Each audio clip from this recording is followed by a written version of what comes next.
The struggling Global Center for Health Innovation getting a new tenant now. The nonprofit healthcare and bioscience business accelerator BioEnterprise not only moving its operations from University Circle, but will take over strategy and management for the four-year-old building. Joining me now to talk about the move, why they're doing it, and the future of the Global Center. Welcome back, Aram Nerpouni. He is the president and CEO of BioEnterprise and new sheriff in town, I guess now.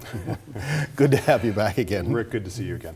Well, the deal was approved yesterday by the Cuyahoga County Convention Center Facilities Development Corp. That's the nonprofit created by the County Council to oversee the Global Center, the Huntington Center, and the Hilton Hotel. Question for you, though, is how did BioEnterprise become involved in all of this? Well, we've been involved with the Global Center since it opened, bringing together a group of industry representatives and others to think about what the building could become. And we've had space there along the way.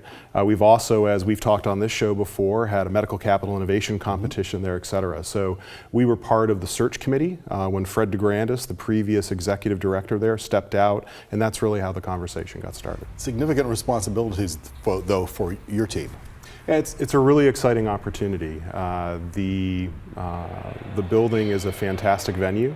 And if someone came forward and said, we've got a state-of-the-art facility in the heart of one of the great healthcare cities in the world, attached to a brand new hotel and a convention center, and your starting set of tenants included the clinic, UH Case, Hims, Cardinal Health, Siemens, Philips, etc., you take that bet every time. Makes sense. Makes a lot of sense. So you're moving your entire operations, though, now to the Global Center. So we will have two offices. We have, we'll keep our office and our incubator at University Circle. About 75% of that space is wet and dry labs, and we'll be opening the new office. But we are moving 20 of our employees, our senior management, which is close to the whole team, down to the Global Center on a full-time basis. We'll also keep office hours and do some events at the University Circle offices. But we feel that as part of our commitment to help make the Global Center work, we want to bring as much of the activity that BioEnterprise does day to day into that facility. And for people who don't know, you do something like 500 meetings a year where folks are coming into your facility. You'll split those now? Yeah, so essentially we'll probably do over 1,000 meetings a year if you're counting individual meetings with client companies as well as all the events and things that we do in a given year.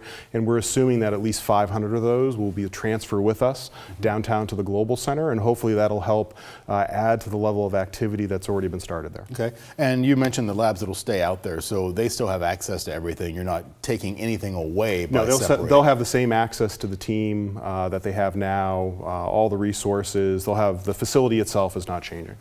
Let's talk about the Global Center. I used the word struggling, and before the program he kind of nodded his head at me when I said that.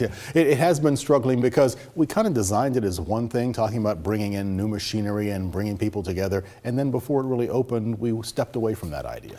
Yeah, I think it's a very unique building, and so I think going in, it was something that we would have to figure out together. And so again, I think when you look at the roster of tenants that's there, a lot of the activity that's already happening, the building is 78% occupied right now, and so I think that's a fantastic start, and now we have the opportunity to add to that. How will you measure success?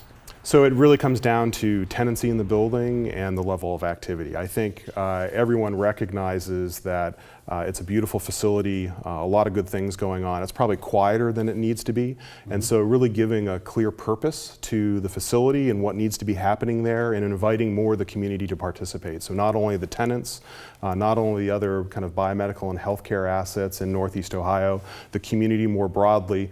And fundamentally, the special thing here is Cleveland has a fantastic global healthcare network. When you look at what the clinic has done growing globally, look at what University Hospitals has done with Harrington and Biomotive, think of all the doctors that have graduated from Case Medical School and biomedical engineers and all that.